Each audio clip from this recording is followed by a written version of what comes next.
Welcome to Recovery TV it's Recovery TV Live.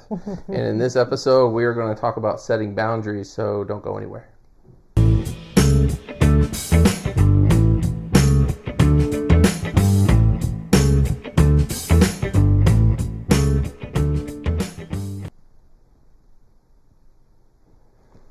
Greetings, everybody. Welcome to Recovery TV Live. I'm your host, Josh Nichols, and with co-host Carrie Kiger, and you're back. I'm back. From, where were you last week? I don't know. Being or last time. replaced. Yeah. Mm-hmm. So last time we had Hannah Holcomb on here, which was a delight, I will say. I hope that we get to do some more things with her on our social media stuff. So Sure.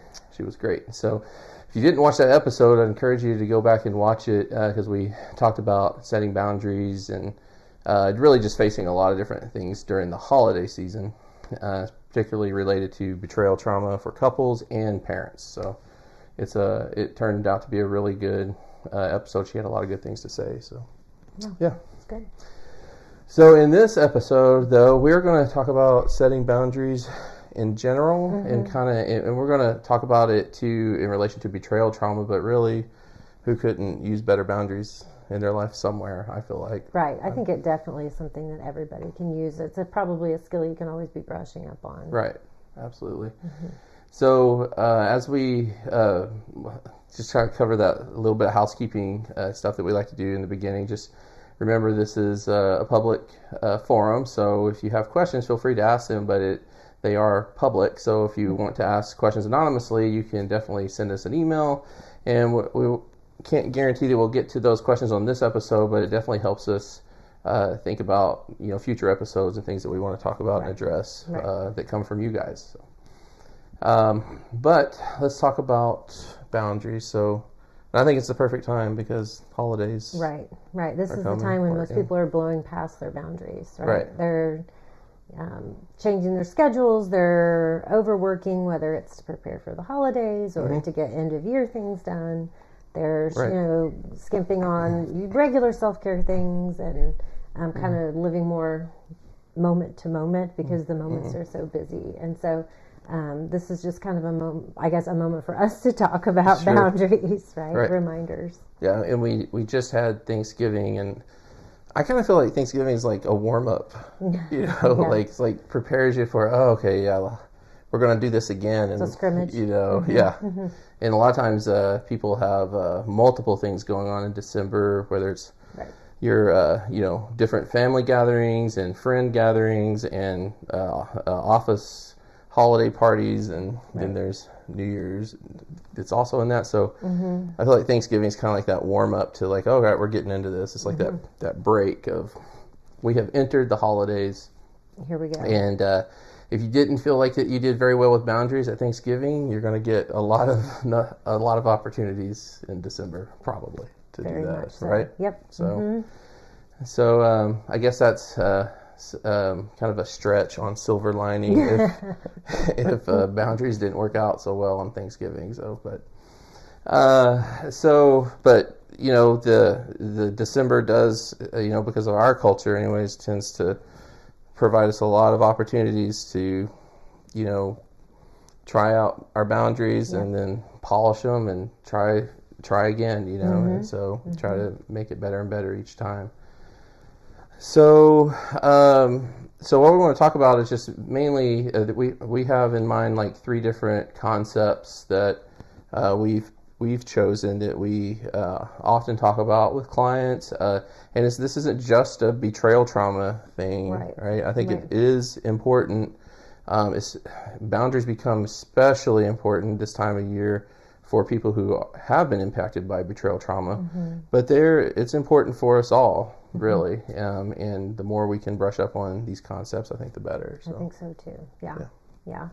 Well, I think I'll just kind of introduce the first topic, and then we'll keep talking about it. So, one of the things that Josh and I notice about our work is that we say certain things frequently, and one of the things that we really talk about with our clients. I mean, we see a lot of clients dealing with betrayal trauma or trauma in general, but I think we work on this with clients that are coming in. Relationship issues, anxiety, mood, that kind of stuff is to really kind of challenge and clarify the idea of What's the difference between responsible to and responsible for? Right. And I think the first place I really heard this concept was from our trusty old book back here, Cloud and Townsend's Boundaries. I'd show it to you, but Charlie Brown's sitting on top of it right now. But I think they just simply say something to the effect of that we are responsible to others and for ourselves, right? And that, if you really think about it, that's kind of countercultural. It is. Right? Because especially like in the world of parenting, in fact, Hal Runkle wrote the book Scream Free Parenting. Right. He addresses this in there too, because one of the most common things that you hear people say when they're frustrated with your children is, you need to take responsible for your kids. And then there are other things set up in our system that punishes parents for poor behavior of kids. And so, and I don't have a solution to that system. Right. But this idea of what does it mean to be responsible to versus responsible for is something that is not just. It's easy to see in the context of the parent-child relationship, but it's also existing amongst all relationships. Sure, right? And I think too that when we are helping individuals or couples prepare from betrayal trauma, this concept can really start to become crystallized. I work with a lot of partners, and as we start kind of processing through what has happened and that difficult question of how did this happen, what a lot of partners start kind of identifying a pattern of is that they became way too responsible for others in their family, their partner, their children, whether they're young children or even adult children. And a lot of the work becomes establishing boundaries where you are responsible for yourself, for your well-being, for your mental health, for your needs, and continuing being relational and being connected to other people, responsible to those connections and not for those connections. Some real clear examples are things like, I always kind of tease moms like, how old are your kids? Oh, that's how many years it's been since you had a hot meal, right? Those kind of things, because you're being responsible for everybody else's needs at the dinner table, and then you're eating the cold chicken, right? Exactly. And so that's a concrete example, and I'm not going to solve it. I'm not even saying it's right or wrong. Guilty as charged. Sure. However, it's I think a nice symbol that gives you something to kind of reflect on. Sure. Yeah, I think if we're all being honest with ourselves, we all battle this somewhere in our life. Sure. We tend to naturally drift toward being a responsible for person. Sure.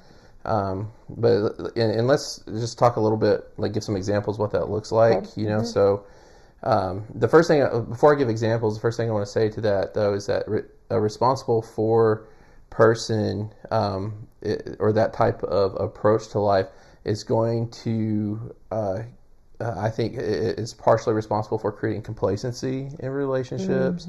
It's partially responsible for compromising your values and your principles, because the whole idea is that if I'm responsible for you, that means I'm responsible for your well-being. Therefore, I'm also that means I'm responsible for whatever emotion you're feeling, because that's kind of how we judge in our life.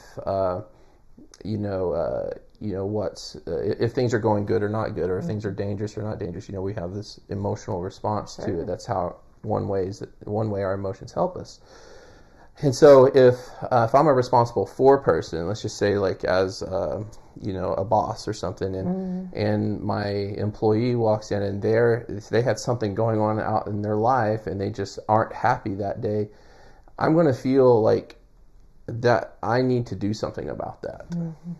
That somehow is my responsibility to make them happy in this context. If you're responsible to.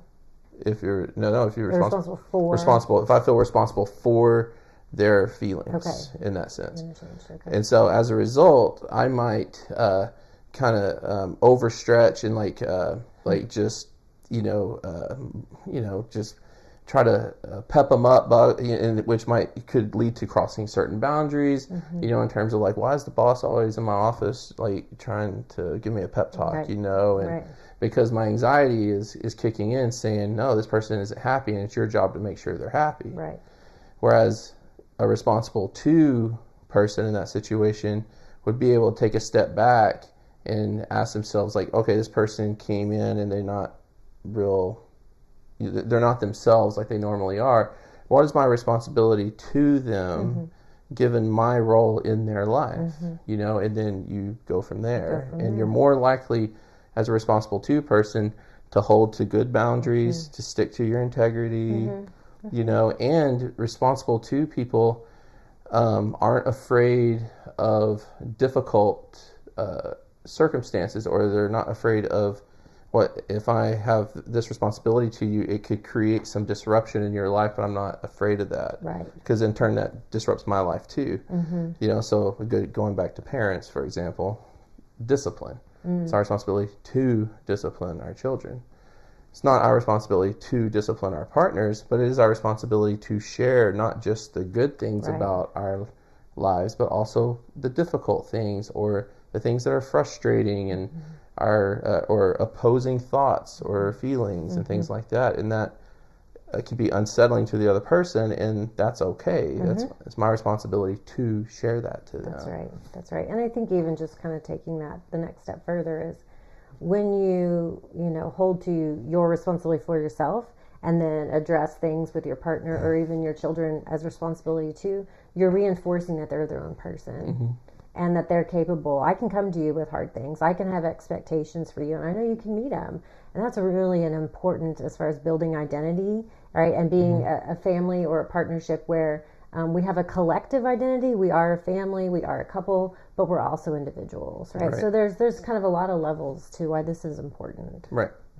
And it's important to realize that you're whatever you determine your responsibility to this person is at any given point in time, it's going to evolve over time. As life changes, circumstances change, so will your role in that relationship, right?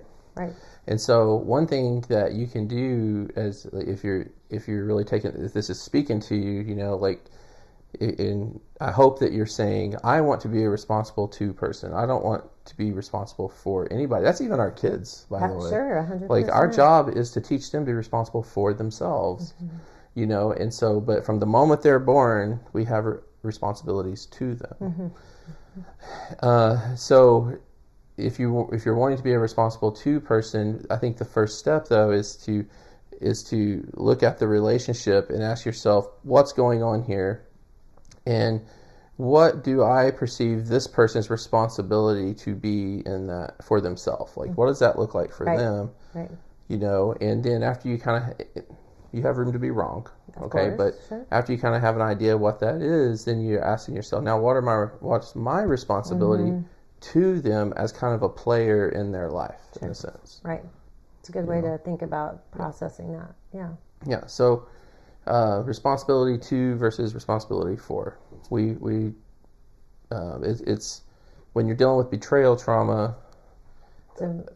Very important. Right. Both parties are often, whether you're the one who betrayed or the one who has been betrayed, both parties kind of tend to kind of naturally make this hard shift into responsible for. And it's kind of a delicate process to kind of get them back. That's a good way to say it. Untangle it is great. So now I think we can talk about the second kind of topic or area that we want to point out. This is big. This is big. And we want to talk about the difference between an ultimatum and a non-negotiable boundary. Right. So this is kind of more specific to betrayal trauma, because that's one thing, like when you're working with partners, like you're helping them create those non-negotiable boundaries, right? Like there are a lot of different types of boundaries. To the person who's on the receiving end of the non-negotiable boundaries often feel like these are ultimatums. Right.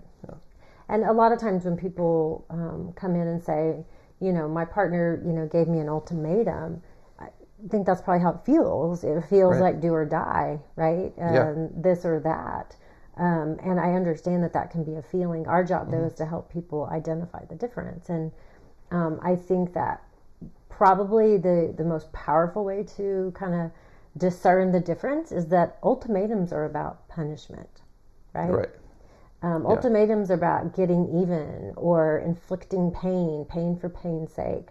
Boundaries are not about pain for pain's sake. Right. I would say boundaries are life-giving, right? Right. And non-negotiables are things that, especially if you've been thoughtful about them, you know that they are just the essence to your health, right? To the basics of your health. Right.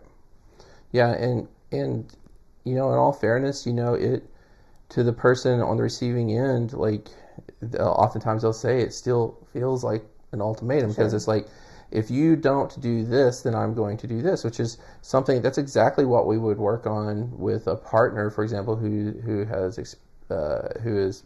been cheated on or whose partner has been unfaithful. We would help them figure out like what for the sake of self-care, for the sake of healing, what do you need, what's non-negotiable, and that you will have to make that request of your partner. Right. And that means that oftentimes the consequences for the violation of a non-negotiable boundary are very unsettling, and troubling to and it can be as big as divorce, basically. Sure. But you're right. Like it's non-negotiable boundaries are about self-worth. It's about self-respect, and it's also their responsibility to their partner to have those. We all have non-negotiable boundaries. It's just that most of us don't really have to address those specifically with our partners until something like a betrayal trauma happens. Usually until they've been violated. Right. And it's a lot of times that they are clarified or revealed once they've been tripped over. Right. Yeah. So if you're the partner who has been betrayed in a relationship and you're watching this, and that kind of gets thrown out at you from time to time, like, why are you making these ultimatums? Most of us don't respond well to that word. That word kind of feels dirty to us, like ultimatum. Sure. Like, don't buy into that concept. Ultimatums, as Carrie said, are punitive. Like, you're not trying to punish this person. You're trying to just have self-respect and dignity and just being smart in the next steps moving forward in your relationship. And it is appropriate for the person who betrayed to respond with some form. Well, first of all, with acknowledgement that they did do this. It's my fault, not yours, and I'm willing to make. I don't like using this word really, but it's the only one that's popping in my head. It's compensation. It's the kind of the word that's in the literature. But it's basically, making an effort in giving to help in this healing journey that I'm heavily responsible for. Right. I inflicted the pain. I'll help with the healing. Sure. Yeah. So ultimatums versus non-negotiable boundaries. Right. There is a difference. Yep. All right. So that brings us to the very last one, which is where we got the title of this particular episode, which is the power of no. So this is something that I will often go over with clients because I really do believe that when it comes to someone's ability to have adequate forms of self-care, to truly value themselves, have a healthy level of self-worth and self-respect, it all comes down to one's ability to regularly make, I can't say that, regularly on the regular, how's that? To regularly make use of the word no. Right. And this is hard. This is harder for some people than others. And so for those of you who heard this and thought, ooh, that's hard for me, then keep listening. There are a few lucky ducks, perhaps, that saying no is no sweat off their back, right? Right. But it's not just about saying no for no's sake, again, too, right? It's not a 2-year-old. This is about saying no because it's about self-preservation. It's about a known sense of what's good for you, what's not good for you. It's a known sense of what you're willing to do and also what you're not willing to do. And I think that being told no and being able to say no is something that we probably have to practice if it's been something that is a challenge. And I think, like, to go back to you saying not saying no for no's sake, what I'm assuming you mean by that is like going back to the previous topic we just discussed, that it's like if you're saying no to just be punitive, right, then that's not what we're talking about here. No to be isolating, or no to be angry, or even to keep yourself in kind of a victim loop. That's not what we're talking about. We're talking about the healthy use of no. But a lot of times people are, I think, appropriately saying no, even though they might not have a really like articulable reason for it, other than I'm not real good at it, and I've got to practice somewhere. Like if you, I like putting this in the context of raising kids, because I think it's easier for people to understand that when you create a hierarchy, But, so like, like if I've been really bad at just being a yes person to my kids all the time, and I started to realize that I need to be better at saying no. I'm going to probably start saying no to some things, and they're going to be like, "Why, Dad?" And I'll be like, "It was yes yesterday." I don't have a good answer other than I haven't heard myself say no in a long time, and I need to know I can say it, and you guys need to know that I can say it. Because when you're saying no to somebody else, you're saying yes to self. And so people who aren't real good at that, they're not, in my opinion, it wouldn't surprise me anyways, to discover that they're not real good at taking care of themselves. Yeah, I think that kind of is the idea of all your yeses have slowly kind of chipped away at yourself, right? Little pieces of yourself keep being given away, and sometimes saying no is about preserving that self. Yeah, I think you're really good at saying no. Yeah, I'm not real good at it. I don't think so. I mean, I think I'm much better at it than you used to. But I think that might also stem because I'm a middle kid and you're an older sibling. Yeah, right? No was very powerful. Expected. Carrie doesn't say no. She just says, "This is what we're doing." True. And that is something that I sometimes talk to clients about. Sometimes it is hard to tell people what you won't do or what you're not going to do. So you can also put it the other way and tell people what you will do, and then everything else is already off the table of what you didn't address. And on that note too, like, I was being kind of funny, but there's the truth about that is that we're talking about our professional context too. Absolutely. Right. So you kind of, when I said that, you were kind of like, do I say that? And I'm willing to bet that Carrie was going through her Rolodex of memories in her mind at home where she doesn't say no. And I do. I'm much better at saying no here actually than I am in my personal life, because it's just different in our personal lives, because I think it goes back to what I said earlier. Like, we're at the top of the hierarchy. Oh yeah. In that, in here, there's a pecking order basically in our jobs, in our professional lives. So the rules are a little bit clearer, and the expectations are are written out in a manual. Right. We don't have that. An in our employment agreement, lives. etc. Right. Yeah. So a lot of people will come in and say, like, Josh, in my job, I'm really good at doing this, or people respect me in my job, but I don't feel respected in at home. Sure. Or I tell people no all the time at work, but at home I have a really hard time with I just do what's asked of me or told of me sometimes. Right. Yeah. So that's where it really matters the most, is applying these concepts in your personal life. So if you're looking at this, you're like, I do all of these really well professionally. Well, that's true for most people. So. Yeah. I think too that the idea of thinking about saying no, I think I've worked with a lot of, again, like I said, I work with a lot of partners, and a lot of times we have to kind of go even wider before we start saying no. We have to start thinking about what is important to you. What do you like? What are your values? What does make you feel like you're speaking for yourself? Right. And identifying that helps you to learn to say no. no thank you, or that won't work for me.